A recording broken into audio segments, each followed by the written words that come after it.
Fans cricket का मजा मैदान में लेते हैं, अपने पसंदीदा खिलाड़ियों के शॉट, उनकी गुगली और उनके रिकॉर्ड्स पर खुश भी होते हैं।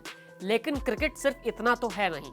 मैदान के बाहर क्रिकेट की एक दूसरी दुनिया है जो राजनीति से चलती है, और इस दुनिया में सबसे ऊंचा ओहदा आईसीसी के चेयरमैन का होता है। टीम इंडिया जब टेस्ट चैंपियनशिप के फाइनल में पहुंचने की तैयारी कर रही है, उस बीच आईसीसी में एक बड़ा खेल होने जा रहा है।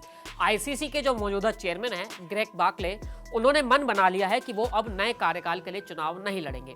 अब ऐसा माना जा रहा है कि ये रास्ता एक नए चेयरमैन के लिए साफ हुआ है जो जय शाह हो सकते हैं। 27 अगस्त 2024 तक आईसीसी के नए चेयरमैन के लिए पर्चा दाखिल किया जा सकता है। अगर एक से अधिक व्यक्ति इस पद के लिए आगे आते हैं तो 1 दिसंबर को चुनाव होगा, और अगर ऐसा नहीं होता है तो फिर नवंबर में ही आईसीसी को नया अध्यक्ष मिल जाएगा।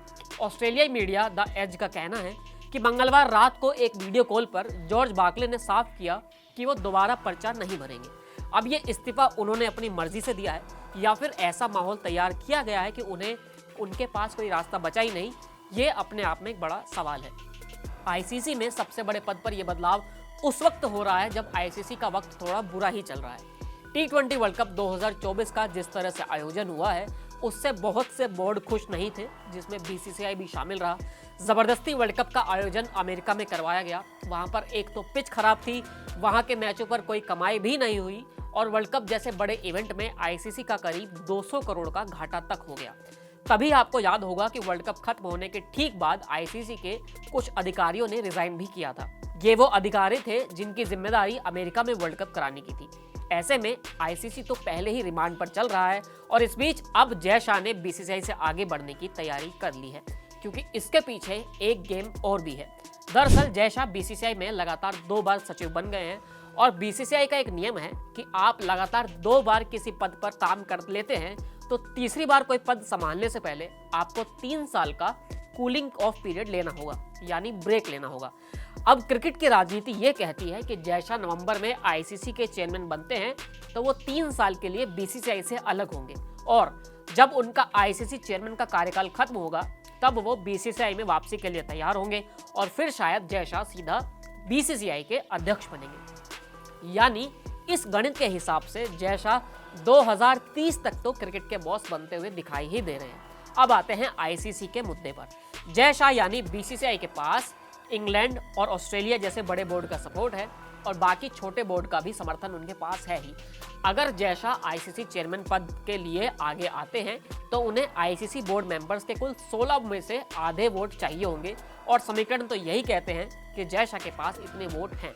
अब यहाँ पर एक खेल और भी चल रहा है जिसकी वजह से आईसीसी काफी परेशान है, और वो खेल है आईसीसी के मीडिया राइट्स से जुड़ा हुआ, और जो भारत से ही जुड़े हुए हैं।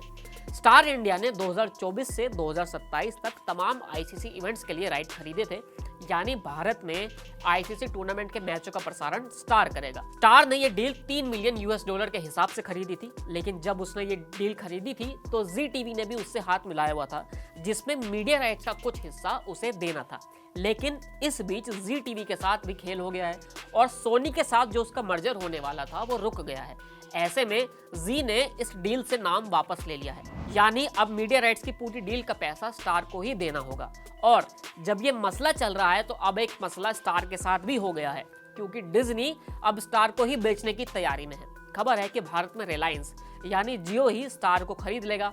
अब इसी बीच सारे मामले में आईसीसी फंसा हुआ है, और इस बीच जय शाह की आईसीसी में एंट्री हो रही है।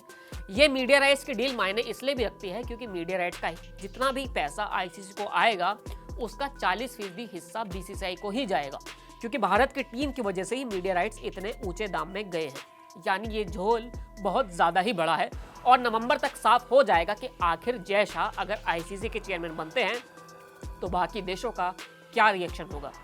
फिलहाल इस वीडियो में इतना ही, फिर मिलेंगे नए वीडियो के साथ। शुक्रिया।